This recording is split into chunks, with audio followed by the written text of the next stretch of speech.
हाँ जी, ਜਿਹੜੇ 3 एक्ट ले गए मोदी सरकार वो किसानों के लिए बड़े दमनकारी है। जिवें आप भंडारण वाला 1955 में क्या था कि भंडार नहीं कर सकते आप, लेकिन इस सरकार ने क्या किया कि एक्ट लेके आई कोरोना काल में, जब बंदे को बोला कोरोना कि आप 4-5 बंदे इकट्ठे नहीं हो सकते, तो उन्होंने कहा कि आप भंडार कर सकते हो। अब अपने जितने भी किसान भाई साहब हैं उनके पास इतना स्टॉक करने के लिए तो जगह होती नहीं कि वो कई हज़ारों क्विंटल इकट्ठा करे, वो अपने खाने के लिए रखते हैं जितना भी रखते हैं। तो स्टॉक कौन करेगा? अंबानी अडानी, जो मतलब कॉरपोरेट घराने हैं। और जैसे किसान के पास कोई सामग्री खाद्य सामग्री समाप्त होगी तो वो स्टॉक वाला जब बेचेगा मार्केट में तो अपनी मनमर्जी के भाव देगा, तो महंगाई बढ़ेगी, तो मार किसे पड़ेगी? आम पब्लिक किसान पे। और आम पब्लिक में कौन है? किसान मजदूर। और जो मोदी साहब कुर्सी बैठाए हैं, मोदी हमारे से है, हम मोदी से नहीं है। इससे पहले जो सरकारें थी वोट की पावर से थी ना, वोट की ताकत से, वो हमसे हैं, हम उनसे नहीं। और दूसरी बात, दूसरा कहा ना कॉन्ट्रैक्ट फार्मिंग। अब मान के चलो कोई भी कंपनी है, लेज वाली कंपनी है, लेज बनाती है, उसको चाहिए आलू, तो उसके जो कंपनी के एमडी है, मैनेजर है, जो भी अधिकारी है, वो गांव में जाएंगे।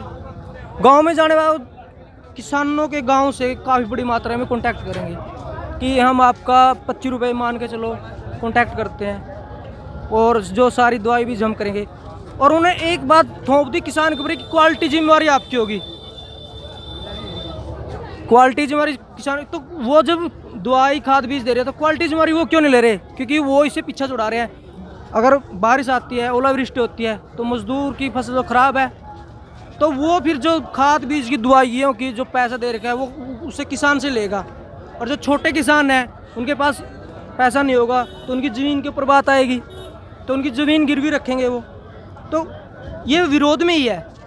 और फिर रही बात जो लेज कंपनी कॉन्टैक्ट किया है, उसने बोल दिया कि हम आपके आलू खरीदें 25 रुपये किलो, और बाय द मार्केट में जब आलू सस्ता होगा, मान के चलो 15 रुपये किलो का, तो वो कॉन्टैक्ट वाले भाग जाएंगे। वो कहेंगे हम 25 रुपये क्यों देंगे आपको जब हमें 15 रुपये मिल रहा है। तो यहाँ पे कोई गारंटी नहीं है सरकार की वो भागेंगे नहीं भागेंगे। और MSP जो मिनिमम सपोर्ट्स प्राइस है, वो भी इन्होंने कोई गारंटी कार्ड नहीं बनाया। अब जब जितनी भी सरकारी फर्में हैं उन्होंने स्टॉक कर लिया 1000 क्विंटल का, गेहूँ है, नरमा है, कुछ भी है, और मिनिमम प्राइस है 5800 रुपये। तो FCI या जो भी एफर्ड वाले हैं जो भी है, वो कहेंगे हमारे पास बारदाना नहीं है, मतलब पल्लियाँ नहीं है, बोरे नहीं है, कुछ भी नहीं है। तो किसान क्या करेगा? वो जाएगा प्राइवेट कॉन्ट्रैक्ट वालों के पास, वो कहेंगे भाई साहब हम तो आपकी फसल लेंगे 4500 रुपये क्विंटल, कहाँ 5800 है। मैं गारंटी के साथ कहता हूँ, मैं नरवाना मंडी का जमींदार हूँ, मैंने अपनी कपास बेची है, 5800 रुपये मिनिमम रखा है, लेकिन 5900 बिक रही है। आप, मैं पत्रकार महोदय माध्यम से कहना चाहता हूँ, आप जाके चेक कर सकते हो। तो किसान सड़कों पे आया नहीं, इन्होंने ज़बरदस्ती बुलाया है, तो किसान करेगा क्या बेचारा। और इन्होंने एक नियम और कर दिया कि आप SDM और DM तक ही सीमित रह सकते हो। अब सरकार होगी, SDM DM उसी के होंगे, तो ऊपर से वो बोलेंगे हमारे ऊपर पावर है, हम मजबूर हैं, कानून मतलब कि कोर्ट में वो जा नहीं सकता, तो मतलब कि वो वहीं रह जाए मंडी दलालों के पास या कॉन्ट्रैक्ट फार्मिंग वालों के पास। तो मैं ये कहना चाहता हूँ कि जो एक्ट है ये किसानों के विरोध में है, और सरकार की जो रणनीति दमनकारी वाली, ये बहुत ही गलत है और इनके विरोध में है। और हम जब तक सरकार हमारी नहीं सुनेंगी, हम अपने बड़े बुजुर्गों के साथ, हमारे छोटे भाइयों के साथ, और जो माता बहनें उनके साथ यहीं डटे रहेंगे। और अगर हमें अपनी कुर्बानी भी देनी पड़ी तो हम पीछे नहीं हटेंगे। और इन्होंने है ना, मोदी ने सोचा कि 1000-2000 किसान होंगे, 2000 नहीं होंगे। ये यहाँ सिंगू बॉर्डर से लेके मैं जाऊँगा 15 किलोमीटर तक का जाम होगा, पत्रकार महोदय आप सब जानते हैं। और ये मेरे जितने युवा नौजवान साथी हैं ना, ये इनमें कितना जोश है, कितना हौसला है, मोदी सरकार को पता नहीं है। अगर ये कुर्सी पर बैठा भी सकते हैं तो पाँव खींच के गिरा भी देंगे नीचे।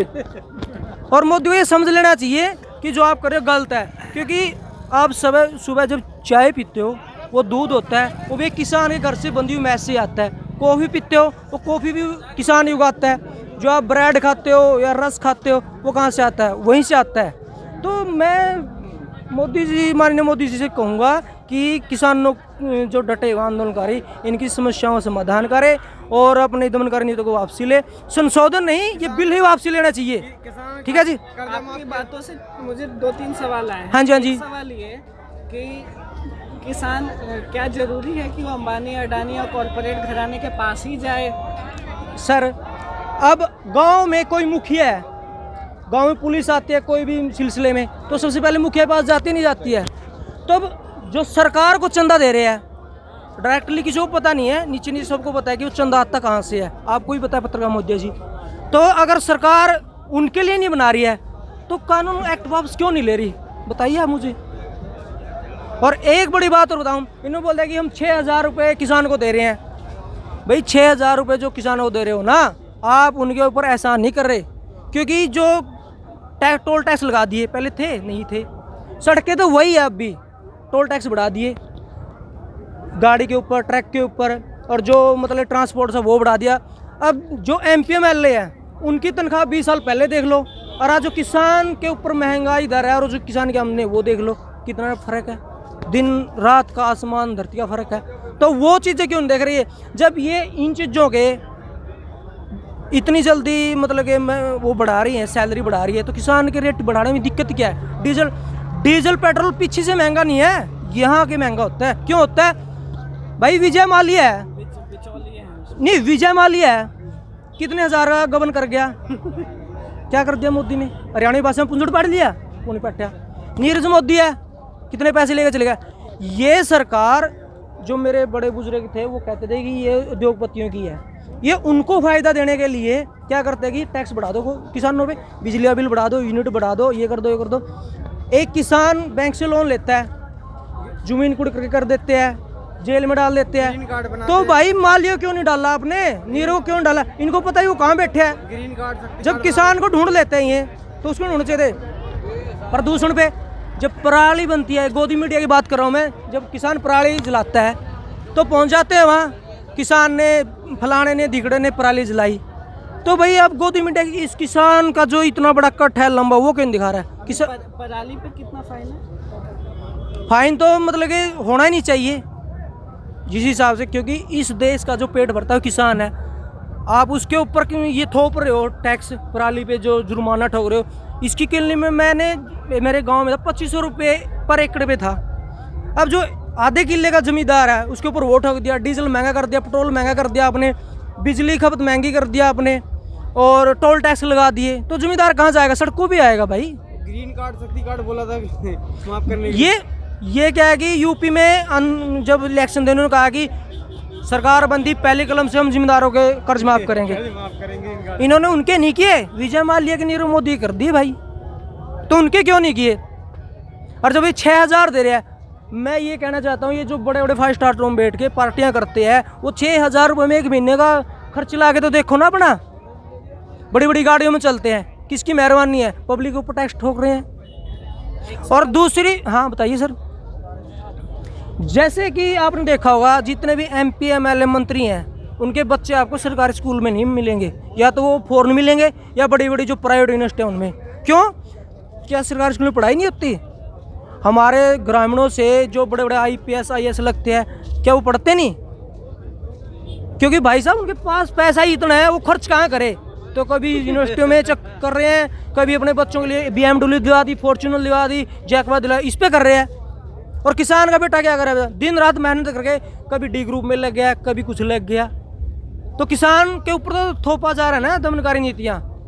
एक सवाल ये है कि आपने बताया था कि कंपनियां कॉन्ट्रैक्ट फार्मिंग में, हाँ जी, आपने कंपेयर किया 15 और 25 रुपए का, कि अगर मार्केट से सस्ता मिलेगा तो कंपनी हट भी सकती है। कॉन्ट्रैक्ट में क्या ऐसे और भी क्लॉजेज हैं वाकई में? अभी ऐसा क्या वाकई में होता है? ये आगे संभावना है? नहीं, ये क्लोजेज है तभी तो किसान सड़कों पे भाई साहब। मान के चलो आपको बुखार होता है तो हड्डी वाले डॉक्टर के पास थोड़ी जाओगे आप, तो मतलब जो नॉर्मल हॉस्पिटल है उसी में जाओगे जो बुखार की दवाई देगा। अब आपको जरूरत है पानी की, आपको चाय पिला दूँ मैं 1 बाल्टी, सारे लोग हैं। ये जो जितने भी मेरे युवा नौजवान साथी हैं और मेरे बड़े बुजुर्ग जो 80 80 85 85 90 90 साल के हैं, तो ये मतलब कि वैसे कह रहे कि अनपढ़ है, एक अनपढ़ होगा, 2 अनपढ़ होंगे। इन्होंने पता है कि ये 3 एक्ट क्या है और तभी सड़कों पे है। भाई साहब आज तक मैंने, मेरी 32 साल 31 साल उम्र होगी, मैंने इतना बड़ा मतलब काफिला नहीं देखा किसी भी आंदोलन में। तो मोदी सोच रहा है कि ये 2 दिन में 4 दिन में चले जाएंगे।